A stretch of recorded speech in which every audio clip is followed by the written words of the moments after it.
ओम शांति। जैसा कर्म वैसा जन्म। जैसा हम कर्म करते हैं वैसा ही जन्म मिलता है, ये तो सभी जानते हैं। देखिए, आज का जो वीडियो इस टॉपिक पर बनाया है, पिछला जो वीडियो बनाया था उसमें बहुत सारे लोगों ने कमेंट किया है, कुछ लोगों ने तो कॉल से भी पूछा है कि हम यहाँ से जब शरीर छोड़ कर के जाते हैं, हमारी मृत्यु हो जाती है, तो अगला जन्म कहाँ होता है, कौन सी योनि में जाते हैं, हम किस योनि में जाएंगे, किस योनि में हमें जन्म मिलेगा, ये हमें कैसे पता चलेगा। तो उनके लिए जब बताया कि इंसान का ही जन्म लेता है और किसी योनि में उससे जाने की ज़रूरत नहीं पड़ती है, और किसी योनि में वो इंसान आत्मा नहीं जाती है, किसी और योनि में जा कर के जन्म ले, ऐसा नहीं होता है। तो फिर बहुत सारे लोगों के मन में सवाल आया, बहुत सारे लोग इस बात से पूछना चाहते थे कि इसके ऊपर हमें विस्तार से समझाइए, क्योंकि आज तक तो सुनते आए हैं कि 84 लाख योनियों में आत्मा भटकती है, वहाँ जा कर के जन्म लेना पड़ता है। और गरुड़ पुराण में भी इसको बहुत विस्तार से बताया गया है कि उसमें ऐसा कर्म करने से वहाँ जन्म होगा, ऐसा कर्म करने से वहाँ जन्म होता है। तो देखिए, हमारा कर्म ही निर्धारित करता है हमारा अगला जन्म। जैसे हमारे कर्म होंगे वैसा ही हमारा अगला जन्म होगा। ये तो आप सभी जानते ही हैं कि जो मनुष्य जैसा कर्म करता है वैसा ही वो फल पाता है। परंतु आप ये भी जानते हैं कि हम मनुष्यों द्वारा कुछ कार्य ऐसे भी हैं जो हम मनुष्यों के द्वारा किए गए हैं, वो कुछ कार्य ऐसे भी होते हैं जो मृत्यु के बाद भी हमारा पीछा नहीं छोड़ते हैं, और फिर ये यहाँ के कर्म ही हमारा अगला जन्म निर्धारित करते हैं।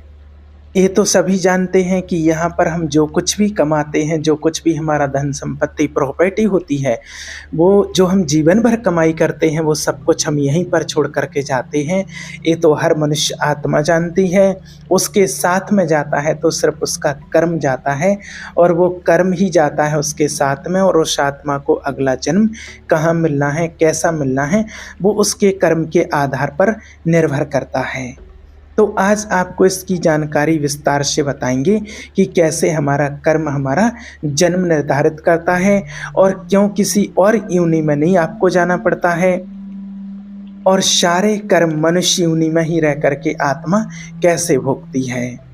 दुनिया में आपने सुना होगा, एक कहावत है कि खाली हाथ आए थे और खाली हाथ ही जाना है, मुट्ठी बांधे आए थे और हाथ पसारे जाना है। एक कहावत सुनी है। अगर ये सत्य है कि खाली हाथ आए और खाली हाथ जाना है, अगर ये सत्य है, तो फिर जो कहा गया है कि जन्म जो होगा वो कर्म के आधार पर होगा, तो जब हम खाली हाथ आए और खाली हाथ ही जाना है, फिर जन्म कर्म के आधार पर कैसे निर्धारित हो सकता है। एक सबसे पहली बात, इसलिए देखिए, ना हम खाली हाथ आते हैं और ना ही खाली हाथ जाते हैं। बस इसलिए इस कहावत को कहा गया है कि इन आँखों से जो कुछ हमें दिखाई देता है, जो इस दुनिया की धन दौलत प्रॉपर्टी संपत्ति जो हम इस जन्म में कमाई करते हैं पूरा जीवन भर, उसमें से हम एक माचिस की काड़ी भी नहीं ले जा सकते हैं। और उसको रोकने के लिए कोई परमात्मा ने चौकीदार भी नहीं बैठाया है कि भाई कोई चौकीदार बैठा हो कि आप नहीं ले जा सकते। वो तो उस परमात्मा की ऐसी व्यवस्था बनी हुई है कि यहाँ इस दुनिया में आज हजारों लोग जन्म ले रहे हैं और हजारों लोग जा रहे हैं, लेकिन आज तक कोई भी ऐसा नहीं जन्मा है जो यहाँ से एक माचिस की काड़ी लेकर के गया हो। तो हम इन आँखों से जो कुछ देखते हैं वो हम यहाँ पर ही कमाते हैं, यहीं पर छोड़ करके चले जाते हैं। कुछ ना वो चीज़ साथ में लाते हैं और ना साथ में ले जाते। इसलिए कहा गया है कि खाली हाथ आए थे और खाली हाथ ही जाना है। दूसरी कहावत अब आपको बताएं जो सत्य है कि हम ना तो खाली हाथ आए थे और ना ही खाली हाथ जाना है। हम भरतू हाथ आए थे, अपना भाग्य लेकर के आए थे और अपना कर्म लेकर के हम जाते हैं। हम यहाँ से अपना कर्म साथ में लेकर के जाते हैं और भाग्य लेकर के आते हैं, जिससे हमारा जन्म होता है। हर आत्मा अपना अपना भाग्य लेकर के आती है। यहाँ पर हम जो भी कर्म करते हैं, अच्छा बुरा कैसा भी, जो भी हमारे जीवन की दिनचर्या कर्म होता है, और जब आत्मा शरीर छोड़ करके जाती है तो वो सब कुछ यहीं पर छूट जाता है। बाकी सिर्फ कर्म ही एक जो होता है, वो आत्मा चाहे पुण्य कर्म हो या पाप कर्म हो, और वो अपने साथ में लेकर के जाती है, और उसी के आधार पर फिर उसको मिलता है अगला जन्म, किसने कैसा कर्म किया है और उसी कर्म के आधार पर इसको कैसे घर में जन्म देना है, तो वो कर्म के आधार पर ही उस आत्मा को अगला जन्म मिलता है। इसलिए कोई गरीब के यहाँ, कोई अमीर के यहाँ, जिसका जैसा कर्म होता है वैसा ही उसका जन्म होता है। अपने कर्म के आधार पर ही हम स्वयं निर्धारित करते हैं कि हमारा अगला जन्म कैसा होगा। और जब बच्चे का जन्म होता है तो वो अपना भाग्य साथ में लेकर के आता है, इसलिए पंडित जी जन्म कुंडली बनाते हैं और उसमें लिख देते हैं कि इसका 2 वर्ष में ऐसा होगा, इसके साथ 5 वर्ष में ऐसा, 25 साल में ऐसा ऐसा। तो अभी उस बच्चे ने कुछ किया नहीं है, लेकिन फिर किस बेस पर पंडित जी ने जन्म कुंडली, जन्म पत्री बना दी है। तो जो वो आत्मा वो कर्म करके गई थी और भाग्य लेकर के जो आई है, तो उसी के आधार पर पंडित जी ने उसकी जन्म पत्री बना दी है, जन्म कुंडली बना के तैयार कर देते हैं, क्योंकि वो आत्मा अपना भाग्य लेकर के आती है। इसलिए हमें श्रेष्ठ कर्म करके जाना है, श्रेष्ठ कर्म करना है और अच्छा श्रेष्ठ भाग्य लेकर के हमें अच्छे कुल में, अच्छे घर में जन्म लेना है। अब जो लोग कहते हैं कि हमें और योनियों में जाना पड़ता है, 84 लाख योनियाँ भोगनी पड़ती हैं, कहीं गधा बनना पड़ता है, कहीं चूहा, कहीं कुत्ता, कहीं घोड़ा, कहीं छिपकली, कहीं और ऐसी बहुत सारी चीज़ें जो बताई गई हैं, तो देखिए ऐसा नहीं है। आपको किसी भी योनि में जाने की ज़रूरत नहीं पड़ती है। जो 84 योनियाँ कही गई हैं, जो 84 लाख योनियाँ बताई गई, तो वो 84 लाख नहीं है, वो 84 लख है। लख माने होता है हीरा, और जो माना मनुष्य का जन्म होता है वो हीरे के समान होता है।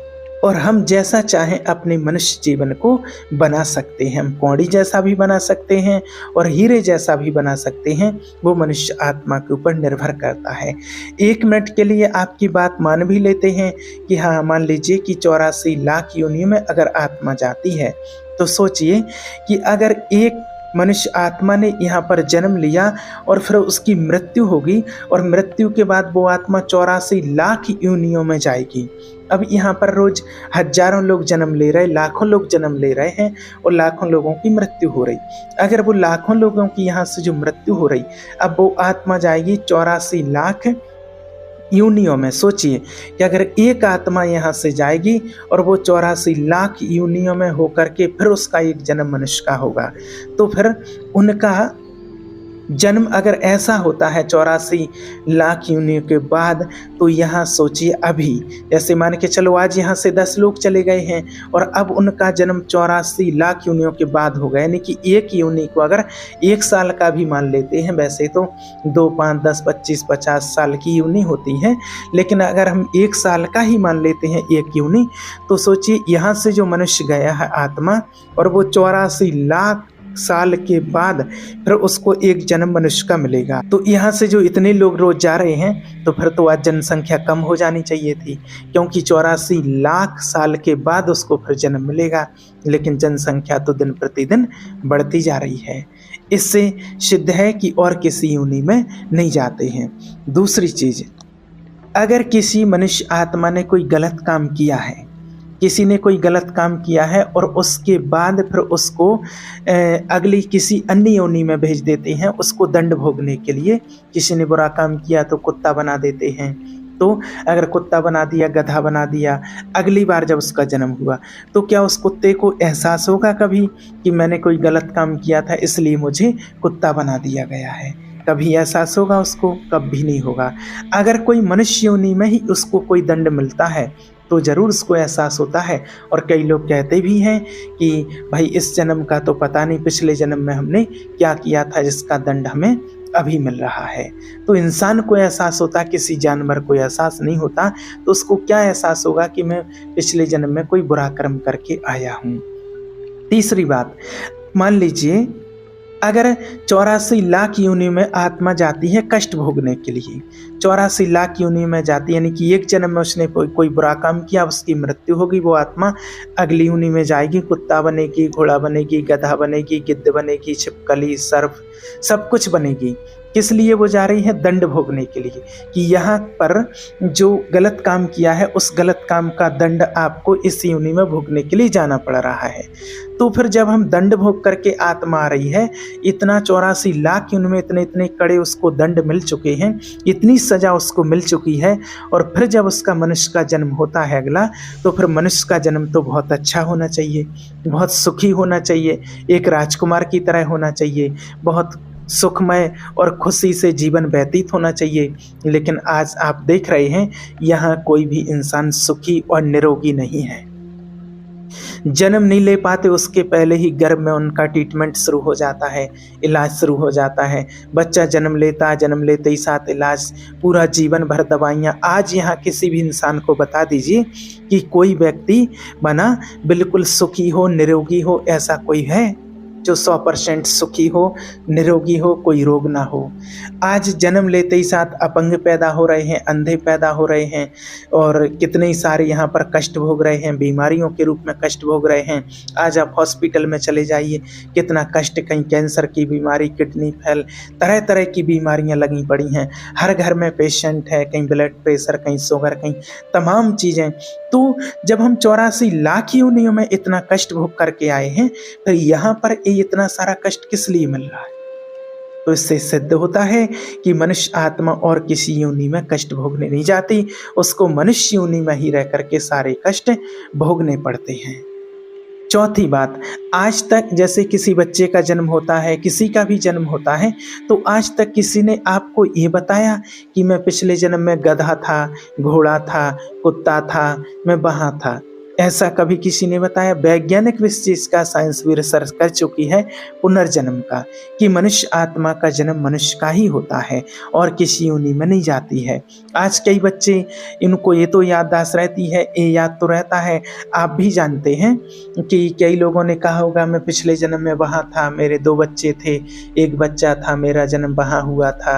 ऐसा ऐसा उनको एहसास होता है, थोड़ा बहुत याददाश्त रहती है। लेकिन किसी ने आज तक ये नहीं कहा कि मैं पिछले जन्म में गधा था, कुत्ता था, शुअर था, सर्प बना था। ऐसा आज तक किसी ने नहीं बताया है, और ना कभी साइंस ने ऐसा कोई रिसर्च, किसी डॉक्टर ने कुछ भी ऐसा नहीं बताया है। आजकल तो कितने ही डॉक्टर पास्ट लाइफ को जानने वाले भी कितने ऐसे ट्रीटमेंट ऐसे करने लगे हैं जो पिछले जन्म में उनको ले जाते हैं, उनकी याददाश्त दिलाते हैं, कहाँ थे, कैसे थे, किसको कष्ट दिया, किसको क्या हुआ है, सारी चीज़ें वो माना आजकल तो बताने लगे हैं। तो इसलिए इससे सिद्ध है कि मनुष्य आत्मा मनुष्य योनि में आती है, मनुष्य बनता है, वो और किसी योनि में जन्म नहीं लेता है। अब बात आती है कष्ट भोगने की, कि कष्ट कैसे मिलता है। देखिए, जिस प्रकार से कि आपने कहा है कि किसी योनि में कष्ट भोगने के लिए जाते हैं, तो आज व्यक्ति जब कोई गलत काम करता है तो लोग कहते हैं अरे ऐसा काम मत करो नहीं तो कुत्ता बनेगा। तो कुत्ता व्यक्ति कैसे बनता है? एक इंसान ही कुत्ता कैसे बनता है, कुत्ते के जैसा जीवन कैसे व्यतीत करता है? आज देखिए, कुत्ते का काम क्या है? एक एक दरवाजे पर एक एक रोटी के लिए भटकना। तो आज अगर वो कुत्ता किसी जन्म में इंसान होता फिर तो उसको कोई एहसास होता नहीं, लेकिन आज कुत्ते का काम इंसान कर रहा है। कुत्ता एक एक रोटी के लिए भटकता है, ऐसे आज भिखारी भी एक एक रोटी के लिए दरवाजे दरवाजे पर भटकता है। कुत्ता पहले क्या करते थे? दरवाजे पर रखवाली के लिए रखे जाते थे, और आज दरवाजे पर रखवाली के लिए गार्ड बैठे हुए हैं, तो वही काम कर रहे हैं ना। पहले दरवाजे पर लिखा जाता था अतिथि देवो भव, और आज दरवाजे पर लिखा जाता है कुत्तों से सावधान रहें। अब जब वो भिखारी एक एक रोटी के लिए दरवाजे पर भटकता है, माना एक वो भी इंसान है और इस जिससे भीख मांगने के लिए जा रहा वो भी इंसान है। दोनों इंसानों में कितना फर्क है देखिए। तो ये कर्म का ही फल है कि एक ने ऐसा कर्म किया था कि वो इतना धनी बना है, इतना अच्छे पुण्य कर्म किए थे कि उसका ऐसे घर में जन्म हुआ जहाँ देने के लायक बना है, और एक ने ऐसा कर्म किया था जो वो लेने के लायक भिखारी बना है। तो एक कुत्ते का कर्म से गधा बनता है, तो गधे का काम क्या होता है कि पूरा जीवन बोझा ढोना। तो आज ऐसे इंसान, गधे के कितने भी बच्चे हों लेकिन फिर भी वो बोझा ही ढोता है अंत तक। तो आज यहाँ पर कितने भी ऐसे इंसान हैं जो सुबह से शाम तक वो अपना बोझा ही ढोते रहते हैं। जैसे शेर है तो शेर का भी आज शेर की योनि भी है। शेर का काम क्या होता है? मांस खाना, तो आज ऐसे कितने इंसान देख रहे हैं, पैदा हो चुके हैं। तो आज जितनी भी योनि बताई गई हैं, सारी योनियाँ ये मनुष्य जीवन में ही रह कर के इंसान व्यतीत कर रहा है। चाहे वो कुत्ता हो, कोई भी हो, घोड़ा हो, गधा हो, सुअर हो, मगरमच्छ हो, मछली, जितनी भी योनियाँ दिखाई हैं सारी इंसान अभी भोग रहा है और वो सारे कष्ट यहीं पर भोगता है और फिर उसको अगले जन्म में जाना पड़ता है। तो उसका अगला जन्म उसी कर्म के आधार पर भी उसका होता है। इसलिए आप इस भ्रम में ना रहें कि हमें किसी और योनि में जाना पड़ेगा, आप इस डर में भी ना जिएं। तो फिर कई लोग ये भी कहते हैं कि भाई गरुड़ पुराण में जो लिखा गया है, इतना सारा विस्तार से बताया गया है कि अगर किसी के साथ छल करते हैं, मित्र के साथ छल करते हैं, तो पहाड़ों पर रहने वाला गिद्ध बनना पड़ता है और पशु पक्षियों का मांस खाना पड़ता है। जो धर्म का अपमान करते हैं उनका अगला जन्म फिर कुत्ते के रूप में होता है। जो स्त्री माता पिता या फिर पति की सेवा नहीं करती है उसको छिपकली के रूप में जन्म मिलता है, ऐसा गरुड़ पुराण में बताया गया है। जो स्त्री अपने पति को छोड़कर परपुरुष का स्पर्श करती है उसको चमगादड़ के रूप में यहाँ पर उसका जन्म मिलता है। जो ब्राह्मण अपने ज्ञान का उपदेश, अपने ज्ञान को नहीं बांटता है उसको बैल बन करके इस दुनिया में आना पड़ता है और बैल बन करके उसको फिर जोतना पड़ता है। तो ऐसे ऐसे बहुत सारे वृत्तांत लिखे गए हैं। तो फिर क्या ये गलत है, ये झूठा लिखा हुआ है? तो देखिए नहीं, ये झूठा नहीं लिखा है, ये भी सत्य लिखा है, ये झूठ नहीं है।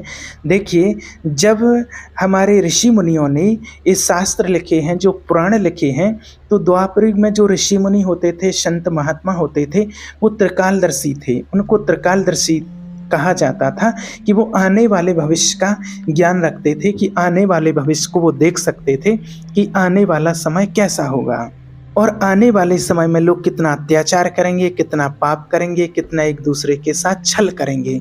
इतने तपस्वी ऋषि मुनि होते थे। तो उन्होंने जब देखा कि आने वाला जो समय होगा, कलयुग का जो अंत समय होगा, उस टाइम पर मित्रों के साथ लोग कितना छल करेंगे, पत्नी पति के साथ, पति पत्नी के साथ कितना छल करेंगे, अपने ज्ञान का लोगों को कितना अहंकार होगा और अपने मित्रों को साथ कितना छल करेंगे, माता पिता के साथ कैसा व्यवहार करेंगे, ये सारा ज्ञान उनको था और वो अपनी दिव्य दृष्टि के माध्यम से देख सकते थे। इतना उनके अंदर क्षमता रहती थी, इतना उनके ज्ञान की पावर थी उनके अंदर। तो वो ये सब जब उन्होंने देखा कि ऐसा ऐसा समय आएगा और ऐसे ऐसे समय में इतना अत्याचार करेंगे, तब फिर उन्होंने पुराण लिखे और उन्होंने लिखा, इसलिए लिखा था कि लोग कम से कम इनको पढ़ करके, इनको सुन करके डरें और इस डर से किसी के साथ छल ना करें, किसी को धोखा ना दें, माता पिता को धोखा ना दें, पति पत्नी को धोखा ना दें, मित्र संबंधियों को धोखा ना दें और किसी के साथ अत्याचार ना करें। क्योंकि अगर उसमें लिखा कि ऐसा करेंगे तो आपको ऐसा जन्म में मिलेगा, इस योनि में जाना पड़ेगा, इस बैल बन के जोतना पड़ेगा, छिपकली बनना पड़ेगा, गिद्ध बनना पड़ेगा, कुत्ता बनना पड़ेगा, शुअर बनना पड़ेगा, अगर आप इनको धोखा देते हैं तो पति पत्नी अगर पति को धोखा देती है तो वो चमगादड़ बनेगी, छिपकली बनेगी। ऐसे बहुत सारे जो वृत्तांत लिखे हैं कि जब लोग इस दुनिया में, इस कलयुग में आने वाले समय में घोर अत्याचार होगा, पापाचार होगा, तो कम से कम इसको पढ़ करके और इसको सुन करके लोग इस पाप से बच जाएं, ऐसा पाप ना करें। इसलिए पुराणों में लिखा गया है, पुराणों में झूठ नहीं लिखा। लेकिन आश्चर्य की बात यह है कि आज गरुड़ पुराण को बहुत लोग पढ़ रहे हैं और बहुत लोग सुन रहे हैं, सुना रहे हैं, लेकिन उसकी एक भी बात कोई भी अपने जीवन में नहीं अपनाता है और ना कोई भी व्यक्ति उसको मानता है और अपने मन चाहे कर्म करता रहता है और मन चाहे कर्म करता है और फिर उस कर्म का जो फल पाता है तो उसको पा करके बहुत दुखी होता है कि मेरे साथ ऐसा क्यों हुआ है।